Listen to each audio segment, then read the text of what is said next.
ರುಚಿಕರವಾಗಿರುತ್ತೆ. ಎರಡನೇ ಬಾರಿಗೆ ಟ್ರೈನ್ನಲ್ಲಿ ಮನೋರಂಜನೆಗಾಗಿ ಎಲ್ಸಿಡಿ ಟಿವಿಗಳನ್ನು ಹಾಕಲಾಗಿದೆ. ಬೆಂಗಳೂರು ಧಾರವಾಡ ಇಂಟರ್ಸಿಟಿ, ಬೆಂಗಳೂರು ಶಿವಮೊಗ್ಗ ಇಂಟರ್ಸಿಟಿ ಟ್ರೈನ್ನಲ್ಲಿ ಈ ಸೌಲಭ್ಯವನ್ನ ತರಲಾಗಿದೆ. ಇದರಿಂದ ಪ್ರಯಾಣಿಕರು ದೂರ ಪ್ರಯಾಣದ ಆಯಾಸವನ್ನ ಮರೆಯಬಹುದು. ಇದಕ್ಕೂ ಮುಂಚೆ ಮೈಸೂರು ಟು ಬೆಂಗಳೂರಿನಲ್ಲಿ ಓಡಾಡ್ತಿದ್ದ ಚಾಮುಂಡಿ ಎಕ್ಸ್‌ಪ್ರೆಸ್‌ಗೆ ಹಾಕಲಾಗಿತ್ತು. ಇದರಿಂದ 95% ಒಳ್ಳೆ ರೆಸ್ಪಾನ್ಸ್ ಬಂದಿತ್ತು.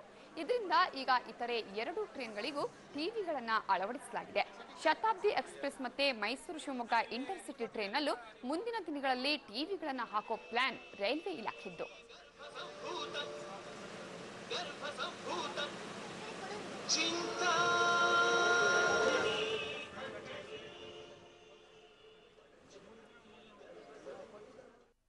ನಮ್ಮ ಕರ್ನಾಟಕದಲ್ಲಿ ಮೊಟ್ಟಮೊದಲು ಸ್ಟಾರ್ಟ್ ಮಾಡ್ತಾ ಇದ್ದೀವಿ.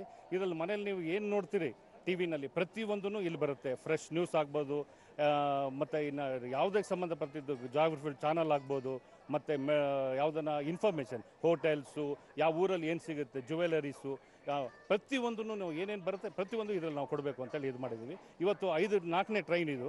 ಒಟ್ಟು ಕರ್ನಾಟಕ ಪೂರ್ತಿ ನಾವು ತುಂಬ ಟ್ರೈನ್ ಮಾಡಬೇಕು ಅಂತೀವಿ. ಅದೇ ಥರ ಬೇರೆ ರಾಜ್ಯಗಳಿಂದ ಕೂಡ ನಮಗೆ ಇದು ಬಂದಿದೆ. ಇದಕ್ಕೆ ಆಫರ್ ಇಲ್ಲ. ಇದು ಏನು ಅಂತಂದರೆ ಓನ್ಲಿ ಡೇ ಟೈಮ್ ಟ್ರೈನ್ ಯಾವ ಜರ್ನಿ ಮಾಡ್ತೀವಿ ಆ ಟ್ರೈನಲ್ಲಿ ಮಾತ್ರ ಇರುತ್ತೆ. ನೈಟ್ ಟ್ರೈನಲ್ಲಿ ನಾವು ಇನ್ನೂ ಡಿಸೈಡ್ ಮಾಡಿಲ್ಲ. ಡೇ ಟ್ರೈನ್ ಎಲ್ಲೆಲ್ಲಿದೆ ಅದು ಪೂರ್ತಿ ನಾವು ಸ್ಟಾರ್ಟ್ ಮಾಡಿ.